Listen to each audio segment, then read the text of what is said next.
Montanaro, a placement specialist with Rochester Works, and I'd like to thank all of you for coming and spending the day with us here at our career fair as I sneak into the table. We're going to talk with our business panel about what employers are looking for, and the way this will work this morning for the next hour is I'll have each panelist introduce themselves, tell you their title and the organization they work for, and then once they've all introduced themselves, we're going to just jump in with some questions. I have some questions already that I'm going to present to the panel, and they can either answer individually or someone can just jump in and answer. It doesn't have to go in a row. We'll see whatever everyone's comfortable with. And then if you have questions, I'm going to ask that you hold your questions a little bit until towards the end, and then just raise your hand and we'll answer the questions as time allows. We are here for an hour, so after the hour I will wrap it up and conclude it, and then we'll have another panel at 12:30. Okay? So we'll begin, and I'll start with Brooke over here. My name is Brooke Rourke, and I currently am a Human Resource Manager for Generations Child and Elder Care. We specialize in child care as well as elder care, serving both ends of those populations within 7 locations throughout the county. We're actually the largest privately owned child care provider here in Monroe County. We're always looking for good candidates to come work with our kids as well as our seniors. And we also do intergenerational programming, which links both the children and the seniors together, getting benefits from both ends of the spectrum. We have accredited centers throughout the county and are always looking, like I said, for good candidates in multiple positions. Good morning. I'm Carol Raff, Human Resources Manager for Arnprior Rapid Manufacturing Solutions Incorporated. How's that for a mouthful? We are the previous skilled trades organization of Kodak, and we're located on the corner of Mount Read and Ridge Road. You may know it as Building 205 for any of you that have a Kodak background. And obviously what we are interested in doing, being in the skilled trades area, is continuing to recruit good talent, particularly those folks with experience in things like CNCs, sheet metal, plastics, that type of background, because we are doing more and more aerospace work.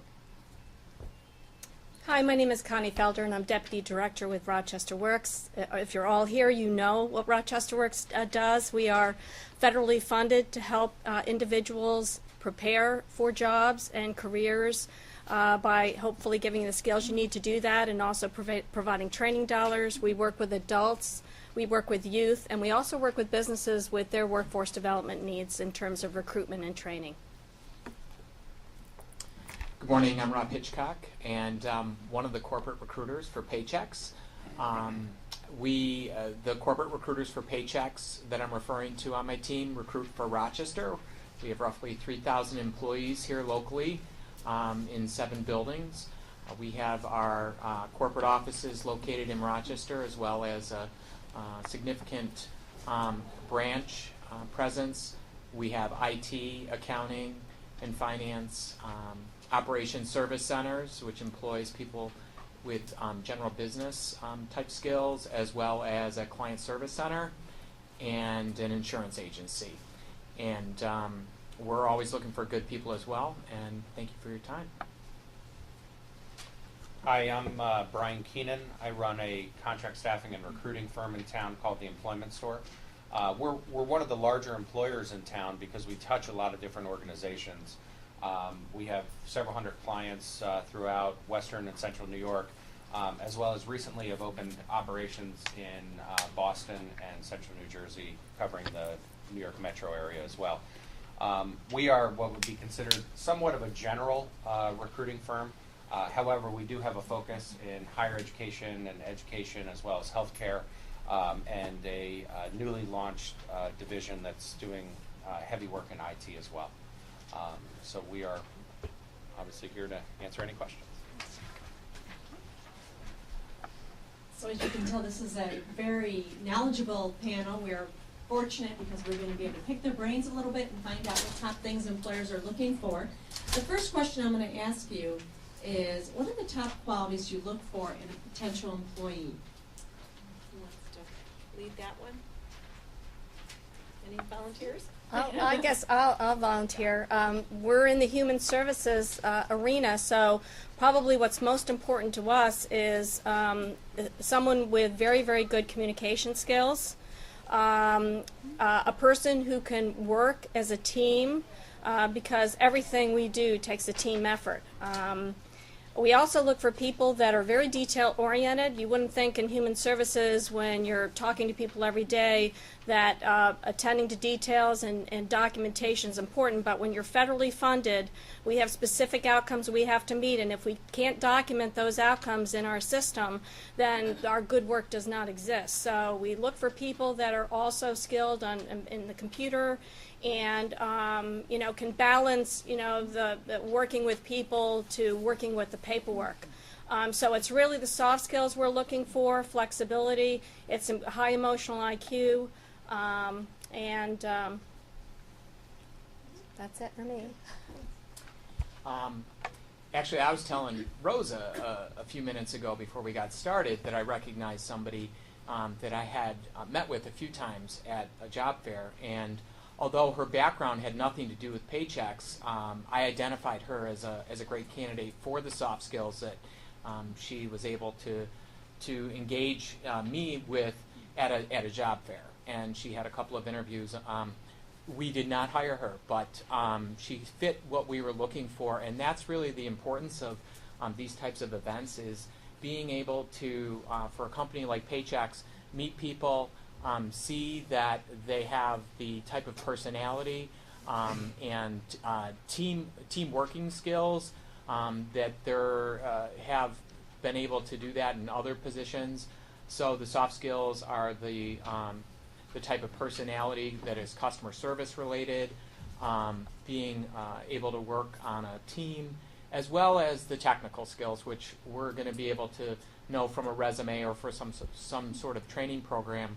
And those technical skills tend to be, in general, computer skills, the ability to work with numbers, as well as any type of specialized education. Because we're based here in Rochester, those technical skills for our corporate office might be a finance background, it might be an IT background, it might be a general business background, it could be a teaching background, it could be almost anything if you have the soft skills as well as some of those technical skills.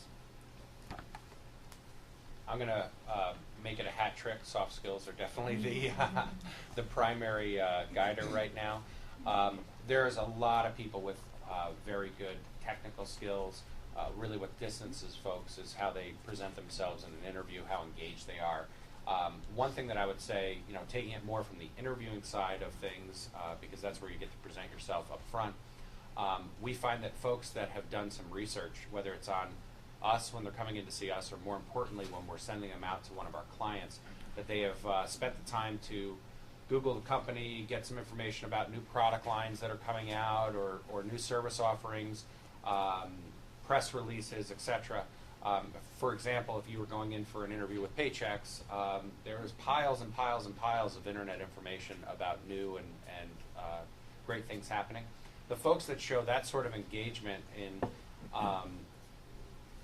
aligning themselves and their career to the company and seeing that there's a future and a good career path that the company is going to provide them tend to be the folks that distance themselves. There's a lot of folks that can check the boxes and say, I can type a certain speed and I can use a certain software, etc. But the folks that really show engagement and interest in how does this company dovetail with their career goals tend to be the ones that distance themselves, and that will manifest itself frequently in more of a soft skill engagement, because it is an interactive discussion as opposed to just checking the boxes of the different skills that you have. So that's what we find. Sorry.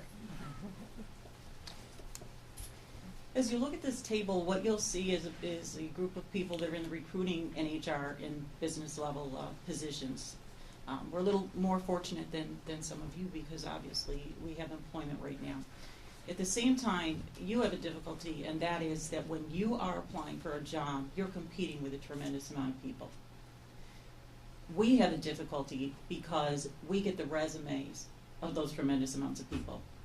And what we're finding, which has been around for a long time, is companies are very thin when it comes to the number of people to share work. So for example, in my company, we're a small company of about 140 people, and literally I'm the HR person who's going to get your resume. So what I look for is someone who can catch my ear or catch my eye as it relates to what they can bring to our company that helps our bottom line. Sounds selfish, but the reality is there's a lot of companies like ours and others that are struggling right now to get out of this economic mess. So how do you do that? Well, before you even come to have an interview with me, or better yet, the hiring managers for the particular skills, what I'm looking for is a resume that really helps me to identify your capabilities. And I'll give you some simplistic type things to think about. I want a resume that when I look at it is articulate, and being that I'm in the HR business, I'm a lot stronger in English than in math. So I want to make sure that everything is spelled quickly and appropriately. Check your spellings. Make sure that that resume looks professional. Okay?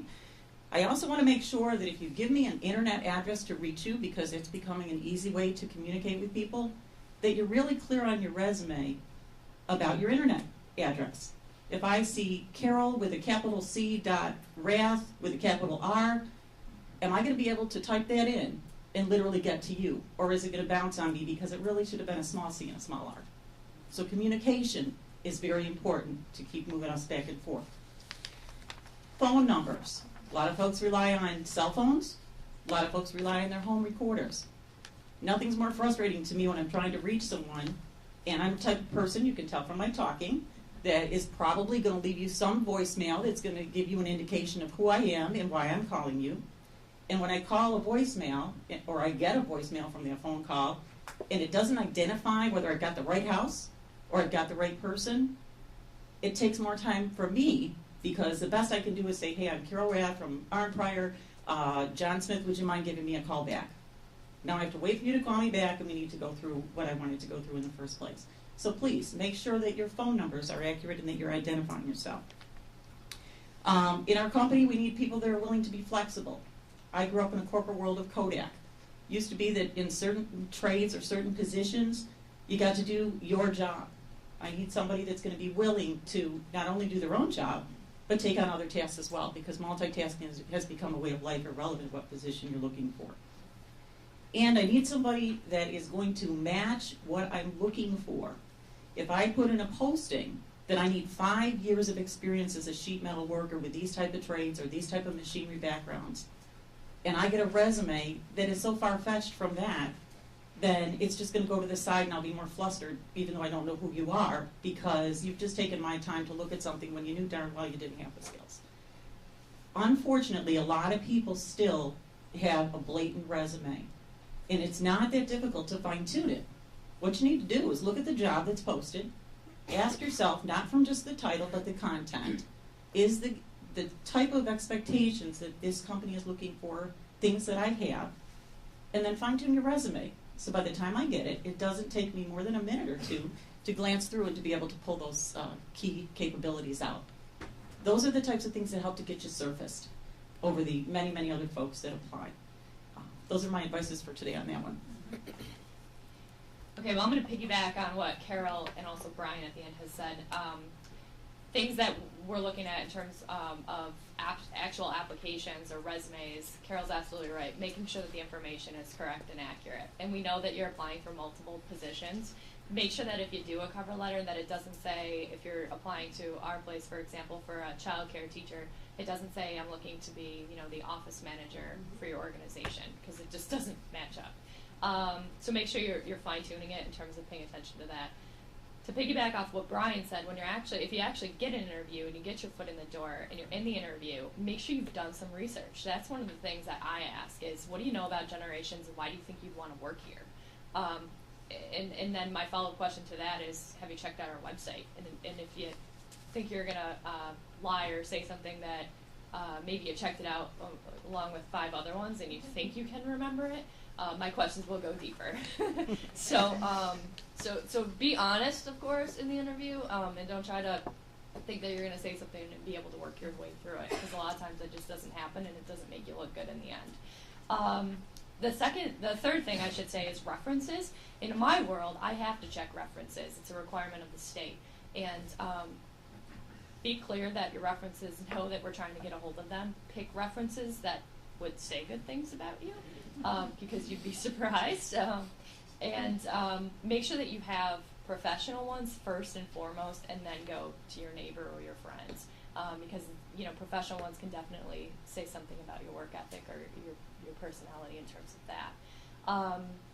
Things that we're looking for specifically in terms of top qualities would be flexibility. In our world, every day is different, and you can't come in thinking that you're going to be in the same classroom, working with the same kids all the time, because things are constantly changing, whether it be from the kids to the regulations that follow that come from the state. Someone that wants to grow, that doesn't just want to be complacent, because we're looking to get better, I think, as most companies are, and we're looking for candidates and employees who want to grow with us. Able to work with others, that's a key piece. Customer service, because we in particular are a service industry, we're not manufacturing widgets, for example. We're working with people's children all day long, so it's important that you have a customer service piece about that, and you want to work with kids and or elders, and there's a quality of care that comes along with it. We're also looking for people to take initiative and be proactive about things. Don't wait for somebody to come and tell you that you have to change your garbage bag, for example. Take the initiative to do it, or ask, what else is it that I could be doing in that instance? So, I think it's important that you bring to interviews, or even phone interviews, if you get that, to bring up some of those examples, because it can definitely highlight some of the qualities and set you apart from other candidates. Can I just piggyback on that? And so I agree 100%. And one of the things that I usually talk about at presentations like this, if I ask any one of you to describe an I Love Lucy episode from like years ago, you remember everything that happened. Because stories are memorable and facts are not memorable. If I asked you to remember the state capital of some state, you might not know it, because facts are just really hard to remember. So the human brain is set up to remember a beginning and an end and what happened and a plot and so on and so forth. If you think about stories, anecdotes from your work life, and I generally say the best ones end with either saving a company money or making a company money.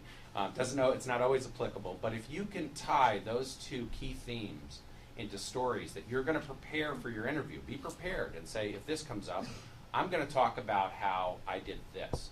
In some cases, you cost a company money, but if you think about how that story ends, and I'm going to give an example. Let's say that you were an HR person and you introduced a profit-sharing plan or a match on the 401k, which some people would say, well, that cost that company 3% more than it was going to cost them the year before. On the other hand, if you tie that to a good ending that says, and we retained more employees than we had, losing less people to our competitors gave us a competitive advantage, so on and so forth, it becomes a good business story that becomes not just a factoid, but becomes an actual anecdote of something that you did in a company. And sometimes this takes a little practice to think about. We're trained to look at resumes as bullet points, and sometimes that's the way a resume is. But the resume is the cover to the book. The interview is the actual book. So you got to actually peel out those bullet points and turn them into things that are memorable, because that employer may have interviewed 10 or 15 or 20 people for that same job. So who's going to be memorable 2 days from now? The person that they can tie those anecdotes together with. Very good. And that's like, that's a behavioral interview stuff, right? An employer in an interview should not have to ask you, tell me a time when you demonstrated this skill. You should, if you know these stories, that you can weave them throughout the interview and differentiate yourself from others. Thank you. All very good input. And I also want to remind everyone that the reason that we've invited this panel is that they're all either have been recently hiring or are actively recruiting. And so we are going to people that we know are engaged in the workforce and seeing individuals coming in on a daily basis or a regular basis. So the advice they're giving you is very up to date, very accurate. And at the end, of course, if you have questions, just let us know. The next question I want to ask is really relevant to your environment as far as working goes, and I would like you to think about the top 3 changes you've seen within your industry and how does it impact your employees? Because we know things have changed. Like Carol said, at Kodak it was very different, or years ago it was very different than it is now. We are expected to do cross over and be cross-trained. So how have those changes, what do you think are the top 3 changes that have impacted your employees? I could pass it down to whoever. I'll take it. As I mentioned earlier, I used to be a member of Eastman Kodak Company along with the many, many employees that are now Arn Prior. And we've gone from a corporate world to a very small business world, and that's been a major change in our culture. Some of it being somewhat easy and some of it being extremely hard. Probably the biggest change that I've seen as one of the 3 is unfortunately a decrease in pay. And that's something that we're realizing when we do recruiting as well, is that employees, particularly those coming from quite some years in previous companies and suddenly looking for a job, are looking at the pay that's being offered and are very disappointed. What we are doing is we're benchmarking with what other companies our size are paying for those types of talents. And then on top of it, having to deal with the reality of benefits. So one of the things I advise you to just be open-minded about is pay, because you also want to look at what the benefits package is that their company might be offering, which a lot of times there will be some sort of a blurb in the posting. Benefits are very expensive right now, so unfortunately the benefits alone are typically going to be something that we want to keep our current employees happy with, which unfortunately may bring the pay scale down a little bit different than what it used to be. At the same time, take the dollars that you're receiving right now, be it unemployment or whatever, and do your best to try to make the changes that you might need to make in order to be able to take a salary that might be a little less than you're used to. At least in our company, that's a reality. The other thing we're finding is because of, where was I here? The work. Because the work is cyclical, we're coming out of a bad economy. That's been affecting our employees currently as well, because they were on shared work programs through the Department of Labor last year. And what happens is that we'll get really busy and everybody feels really good, and all of a sudden the work might drop off for a few weeks. And when the work drops off, that's where the flexibility comes in, because we can't have people just standing around. We don't want to send them home. So in fact, we need people to be willing to do other things and put their energy into other tasks that given day. So again, flexibility is key. My last one I'm going to mention is that we're finding in our company that we really love to communicate, and some of you may have heard the phrase communication versus information. Unfortunately, because our folks are hourly paid and they need to be on their machines pretty much of the day, we've had to get away from pulling people together in meetings and sharing information and getting feedback to unfortunately relying more on communication through the internet, through our intranet websites at work and so on. So find yourself checking your emails quite regularly, reading those that you feel are most important. I think we're in an internet world anyway, irrelevant of our ages or experience. But get yourself in that habit, because a lot of smaller companies don't have the luxury of pulling people together to talk about a topic. Rather, it's going to be up to you as individuals to keep up with the news of that company by reading the materials that they provide.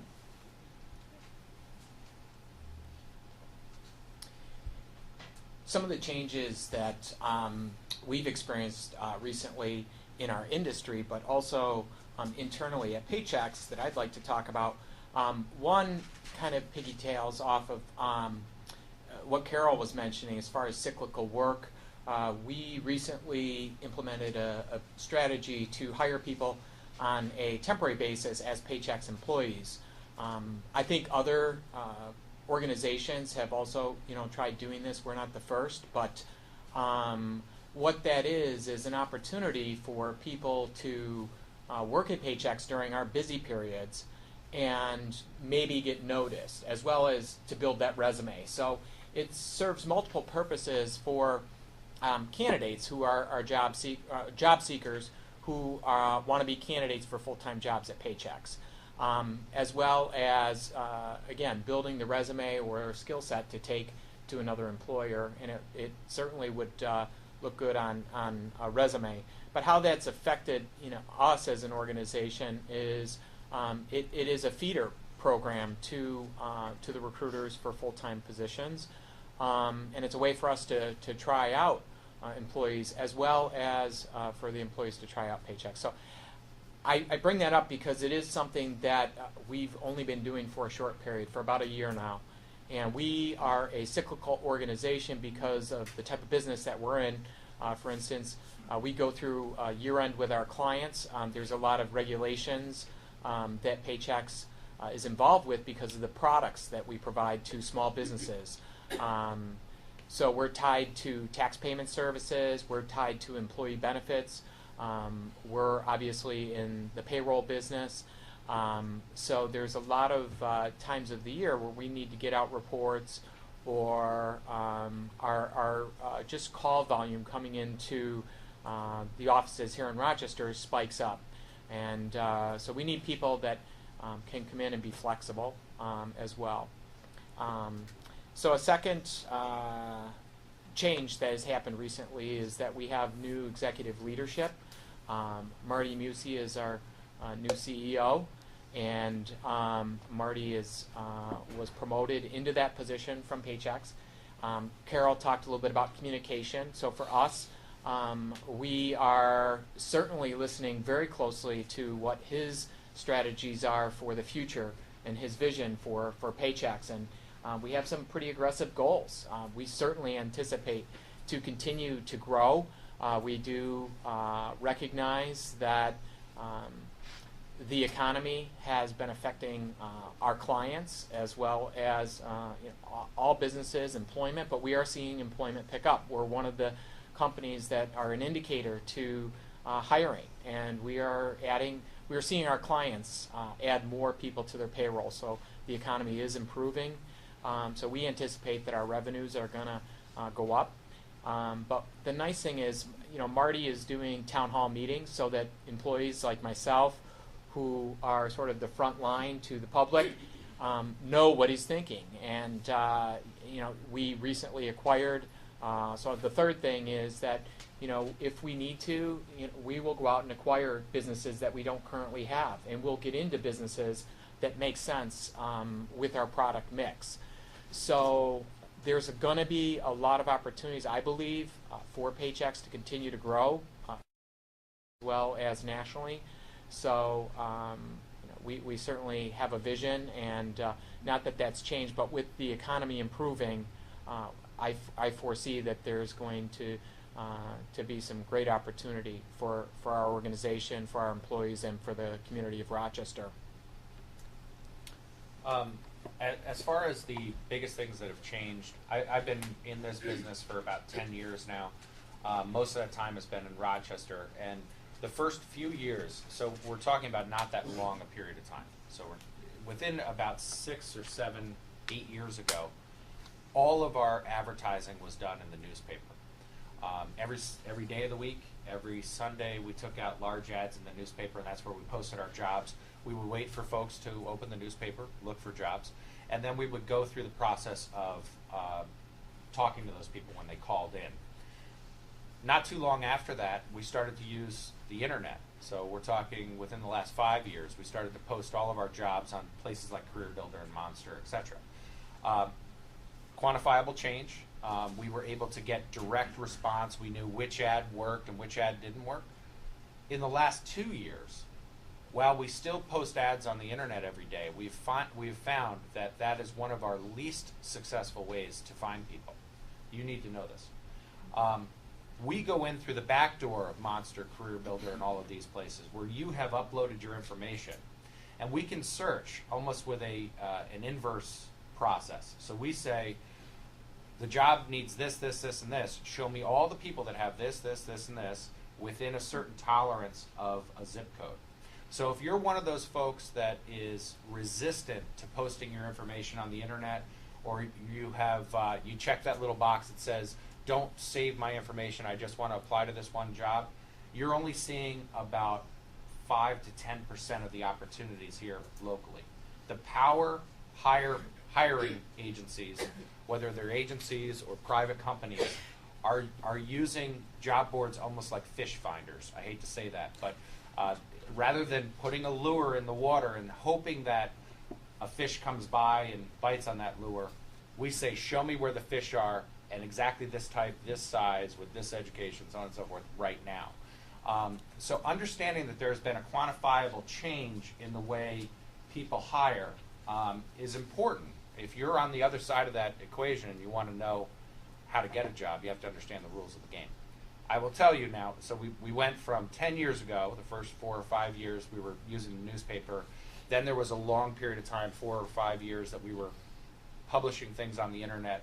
And now in the last 2 years or so, things have moved rapidly towards these inverse recruitment engines.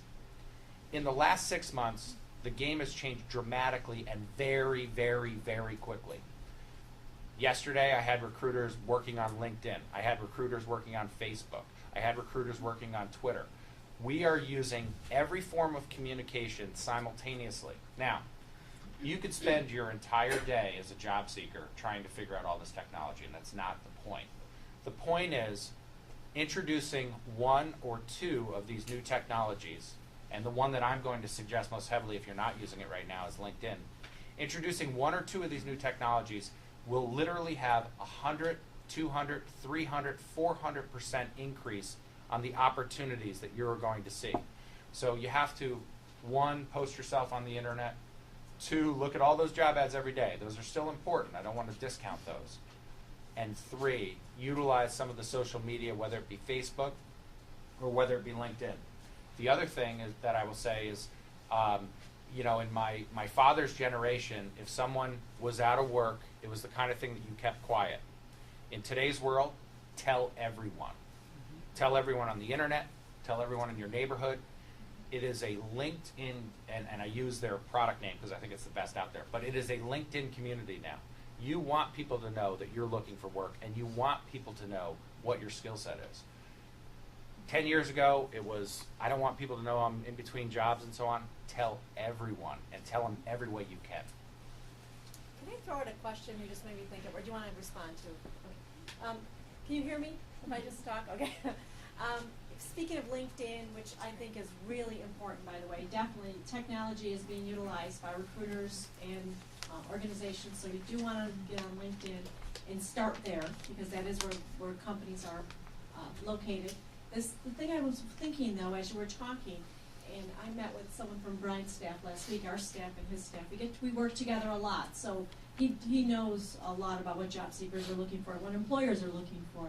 One of the things that we were talking about is a resume, and when someone has a gap on their resume. So what I'm thinking is, can you address, if someone has a year gap on their resume, that used to be where you wouldn't even get called by an organization because of it, but that is very common now. Can you just address for the group, what should they be prepared to answer? What do you want to hear them say when you say, why is there a year-long gap on your resume? Okay?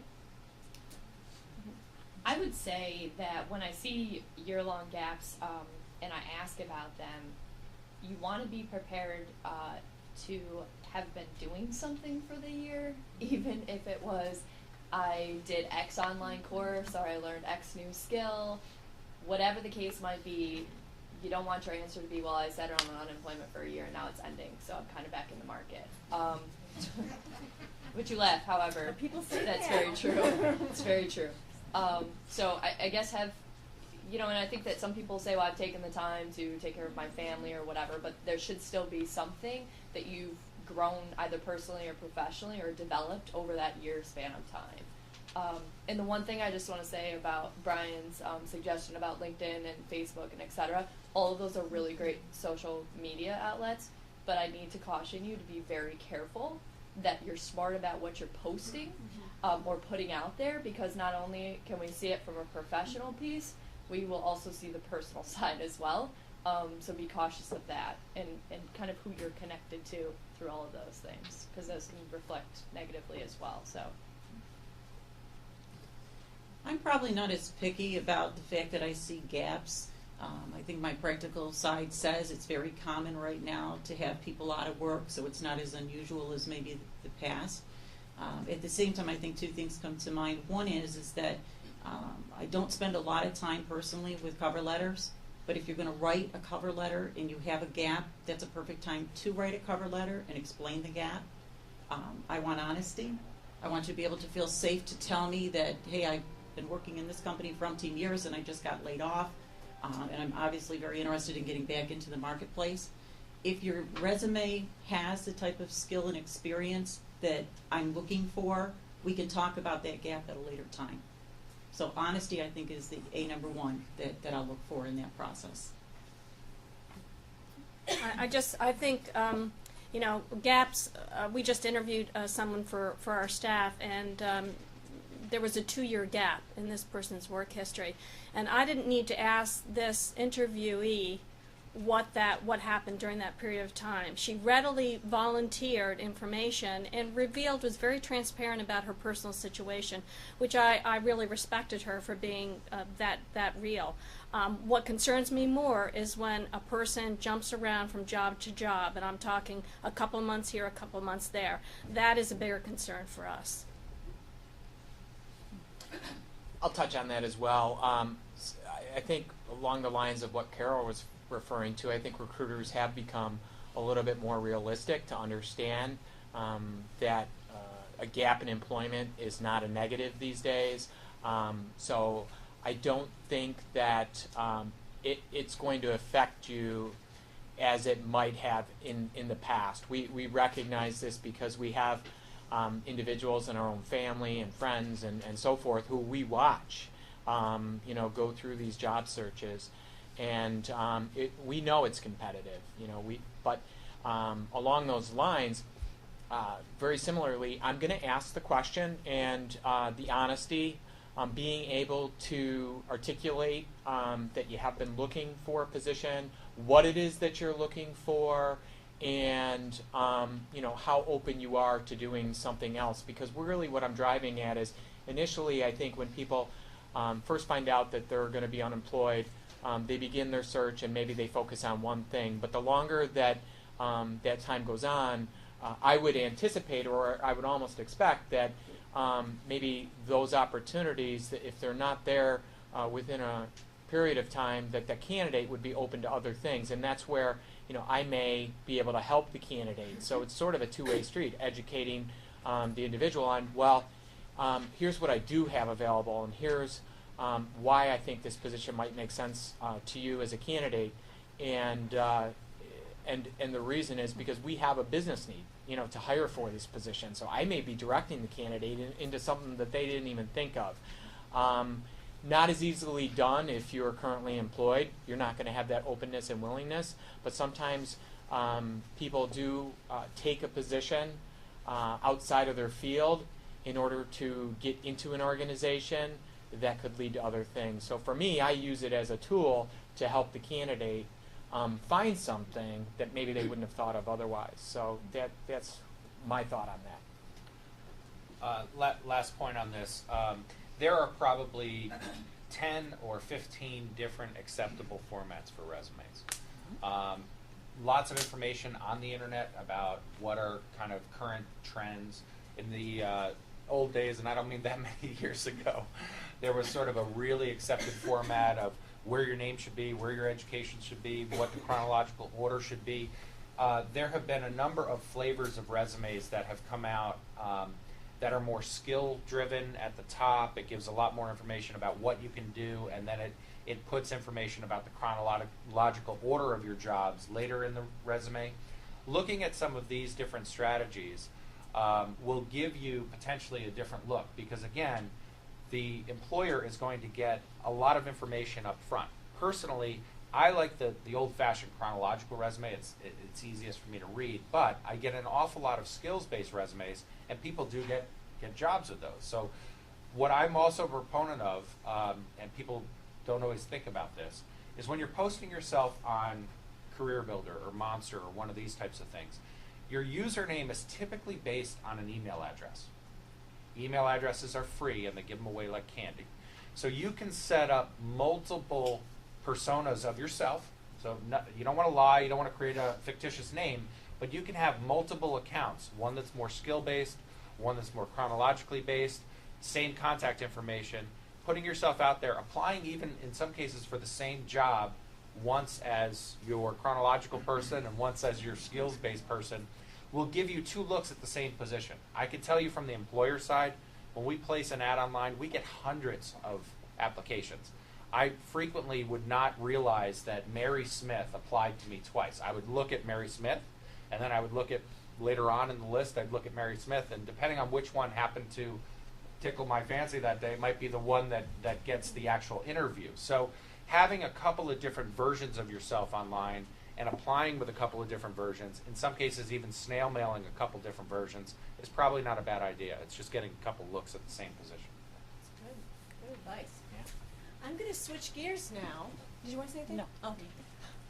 I'm going to switch gears now and talk about the generations, because there's 4 generations in the workforce at the same time. And I know at Rochester Works, we're all working side by side, and it does change the workplace. So this may not be true for everyone, but what I'd like you to address is, how does working with multiple generations simultaneously affect your work? But what is it you're looking for from a prospective employee? Because I know when I was facilitating, there was a lot of people that had preconceived notions about working with multi-generations. They might not want to report to someone that was younger than them. I know I heard a lot of things in the classes I used to facilitate when people were impacted by downsizing. And I can tell you from first-hand experience that you probably will report to someone who's younger than you, and it's actually pretty nice. And it's refreshing. So because this is more and more common, that we're all working side by side in non-traditional ways, I thought we could address that for people. Well, I think there's a number of things to look at when you're speaking intergenerationally with the generations. But I think for our business in particular, I would say that we have, over the years, have moved from, you could have 18 years of childcare experience and you're automatically, an infant lead teacher, for example. And now the state, but also if you're accredited, which we are, puts around some education requirements that's coupled with that. So there may be people who have been grandfathered in who didn't have a high school diploma or GED 25 years ago, but has been working with infants for 25 years. Are they now not qualified because they don't have a high school diploma or GED? Yeah, according to the state, or in some cases the accreditation. So working with those individuals to try to help them through whatever avenues to get them what they need to be able to maintain their current status and employment. And on top of that, once you do get the high school diploma or GED, we're now looking to advance those individuals to higher education levels, because that will only help them but also help us in turn with certain quality expectations. So with that being said, we require that assistant teachers that come in with minimally a high school diploma or GED, they have to get their child development associate within their first year of employment. It's a certificate program. There's funding out there. So we help them get all of the funding that they need, and my office actually does all of the paperwork for them. The expectation is that they just spend the energy, effort, and time to do it in the required amount of time. The challenge with that is we have 2 options. One, you can go to a class and sit in a class, one night a week for a few hours, or you can do it online.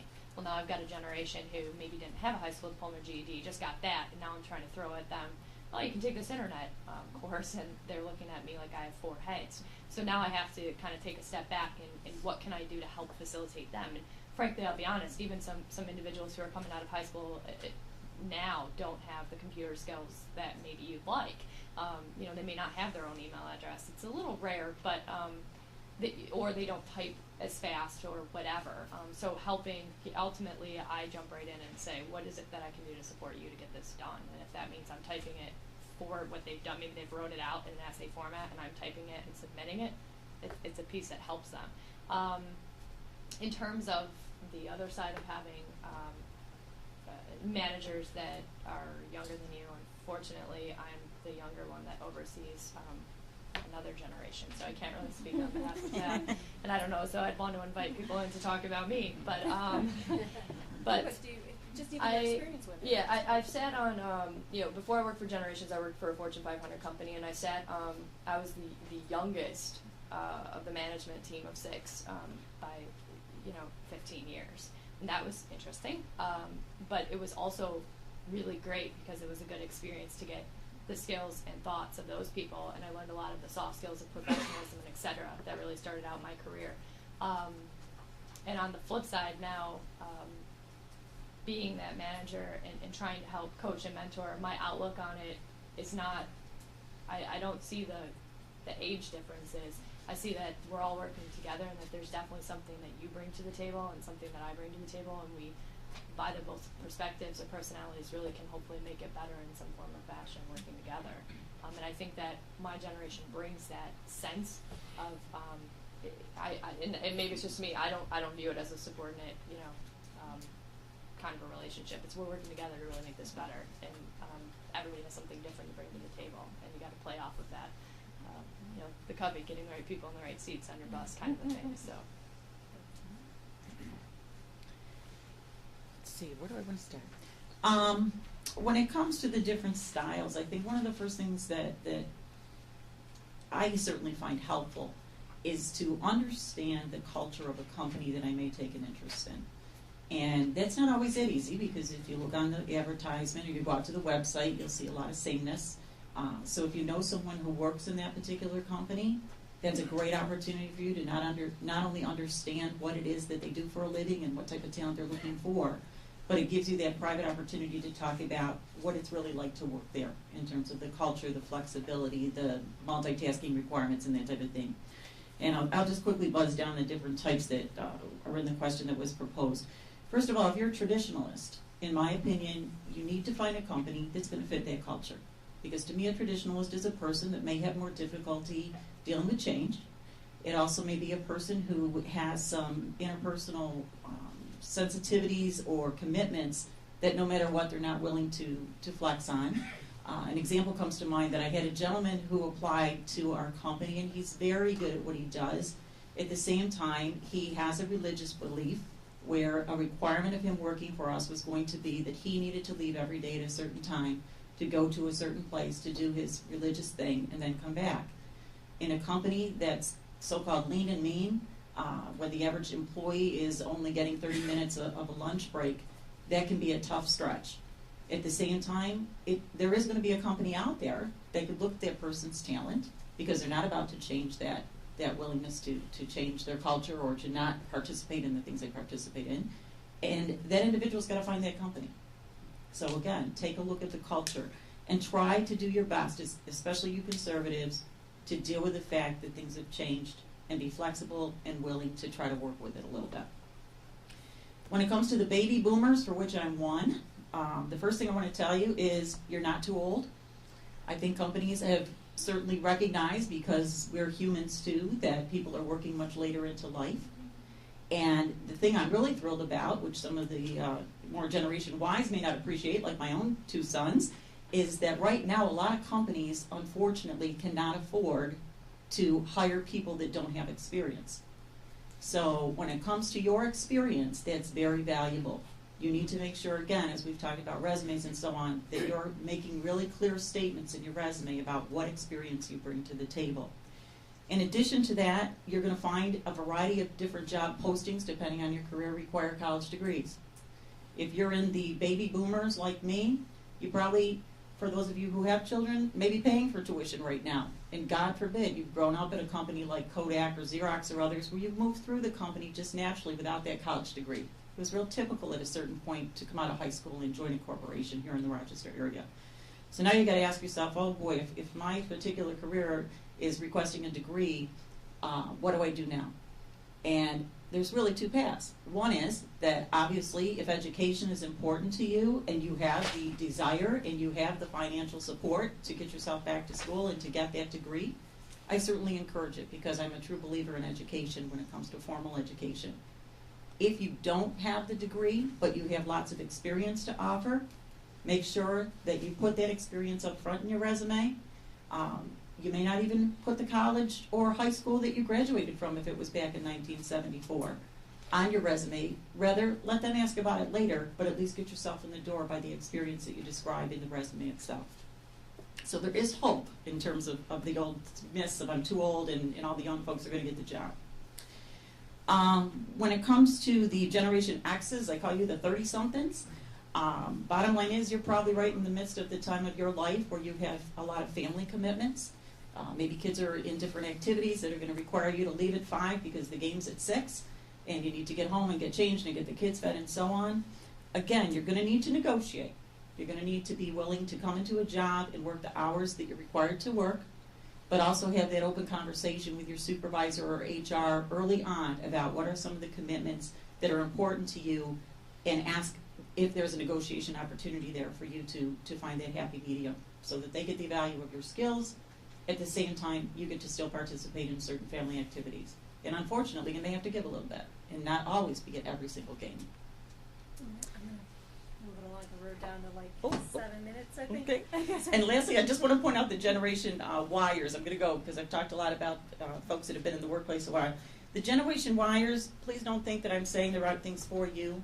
Look at the job postings, and particularly if you see a job posting that's requiring maybe 1 to 3 years experience, that very well could be your benefit, because now you're into a situation where you're right out of school, be it high school, particularly if you've got a certificate of some sort or a college degree.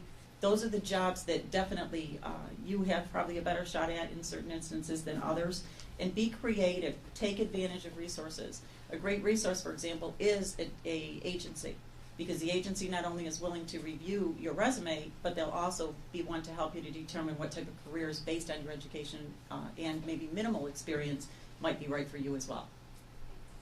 Just a quick thing, I'm a bit of a heretic.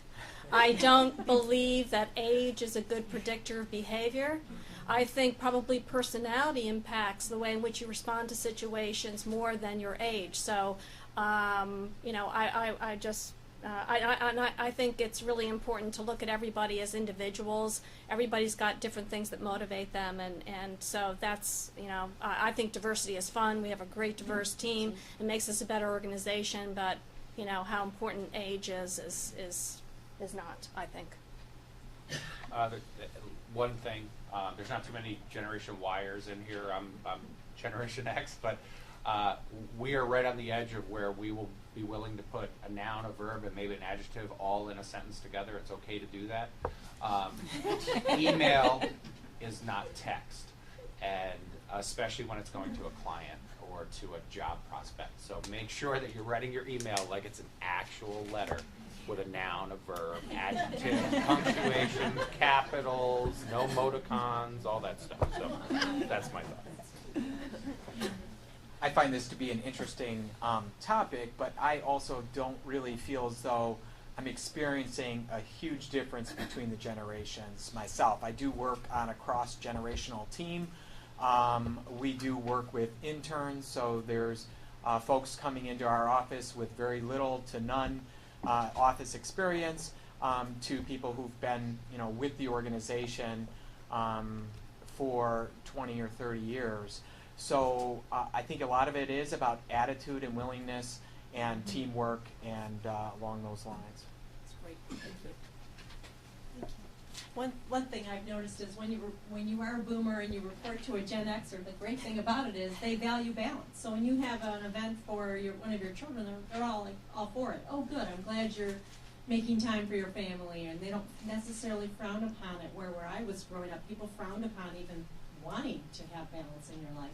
And the other part that was funny that you mentioned about the texting is, we had an intern this summer, and she was a Gen Y, and she sent me an email, and it was a lot like text, and I was so surprised because she was so professional at work, and she always did such a great job, that a personal email, you know, just saying hi, there were so many lowercase letters in it. It did sort of surprise me. So those are the kind of things that you'll see that just show up, and the opportunities for us to mentor and communicate. We are pretty much down to about 4 minutes.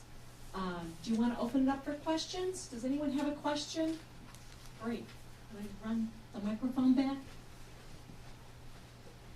Get to be Phil Donahue or Oprah. I'll be Oprah. I was wondering, especially with the advent of companies searching for people for these backdoor methods that you mentioned, what advice would you give to somebody who's looking to relocate to the Rochester area from a different area, especially with zip code searches and Yep. things of that nature? So that is awesome. I'm so glad that you brought that up. If you have, and sometimes you don't have this, but if you have a relative in the area and you can use a local address, it's going to make your searchability much more powerful. And what she's getting at is, most people don't realize this, but when we go in to search the job boards, we put the zip code of where the job exists, and then we know, based on the pay range, believe it or not, in Rochester, New York, there are sort of bands of how far people will go, and so we say, 30-mile radius around this zip code. So if you happen to be living in Chicago and you have a Chicago zip code, and you're looking for a job in Rochester, you can put in there, I'm willing to relocate, but it's not as powerful as having a zip code in the area. So if there is a friend, a neighbor, or something like that, putting that in is very helpful. Just while we're on job boards and the backdoor searching and all of that stuff, my one piece of advice, if there's one piece of advice that I can give everybody that ever is looking for a job, people don't realize, but there is a freshness date, I call it, on these job boards. What the freshness date is when we do a search and we get a list of people, we can literally say, tell me everybody that has touched their stuff in the last 7 days, 15 days, 30 days, whatever.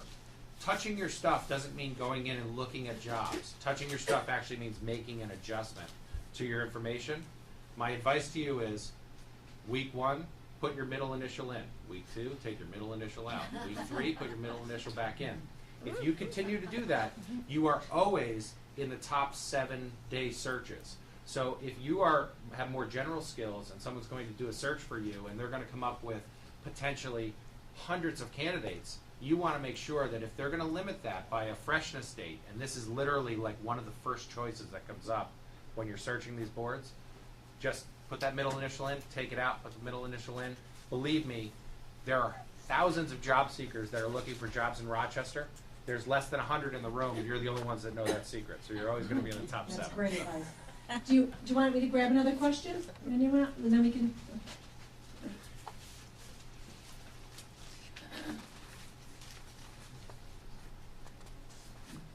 When you mentioned zip code, I looked at my resume to see what I had on there. And I do have Rochester, New York in the zip code. I don't have the street address. Does that affect anything at all? It shouldn't, from the job boards, you don't have to run it up here. Job boards is not going to affect it at all. The zip code's very important though, so make sure you use the zip code. If some of the companies are using kind of more old-fashioned search methods, there's this weird, I'm not from Rochester, there's a weird thing here where Penfield, New York, you could say Rochester, but it's really nowhere close to Rochester. So maybe you want to use the familiar name for your town, but probably not that important. Most of it, on the more sophisticated stuff, all of it's done by zip code. So we have one more question back here. My question is regarding the use of agencies and recruiters, and if that is a bonus, or if that's shied away from, if some companies don't like to deal with recruiters because of the recruitment fees and things associated with their use.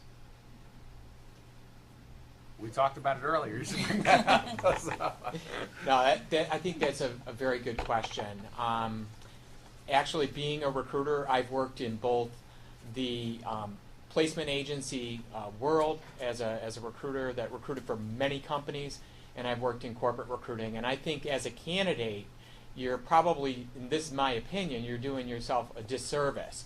The relationship between the recruiter and the candidate needs to be upfront and honest, so that you as a candidate know where your resume is going and who they're working with, and you're able to give them feedback as to whether or not you've had experience interviewing there, or you've sent in your resume. I think the relationship between the employer and the agency is also very important, that they have a two-way communication, and that they have guidelines as to how they're going to use that agency to accept resumes from candidates. So I think as a candidate, I would work with a agency recruiter in addition to working for yourself and representing yourself by applying directly to companies. Now, as we wrap up, I'm going to have each one of you just in 1 or 2 words tell us the number one way you find potential employees for your organization. Paychex has a employee referral program that is tremendously successful. There are 4 corporate recruiters, but we rely on the 3,000 employees here in Rochester to send us people that will fit into those soft skills that we talked about earlier. So that would probably be our number 1. And number 2 is internal. We do quite a bit of promoting from within. So believe it or not, our 2 greatest sources are internal hires and employee referrals. We're definitely internet. We have to post on the New York State Department of Labor Job Bank, but I do send out job postings to people I know in the community, other nonprofits, And I do share that information with people that we know, so oftentimes we will get referrals that way. I agree with Rob. I think networking is wonderful. We always make sure our employees know about the openings and pass the word, and we certainly appreciate employees who surface candidates for us. In addition to that, we've also had some good success with Craigslist as well as Career Builder. We do a lot of promoting from within as well to fill certain upper positions, but then as we are recruiting for entry level to backfill certain positions, then we're looking at the internet, some employee referrals, but Craigslist happens to be a pretty big hit for us right now. Great. Thank you. So thank you all of our panelists. Thank you so much for your time today, and thank you everyone. Let's give them a hand.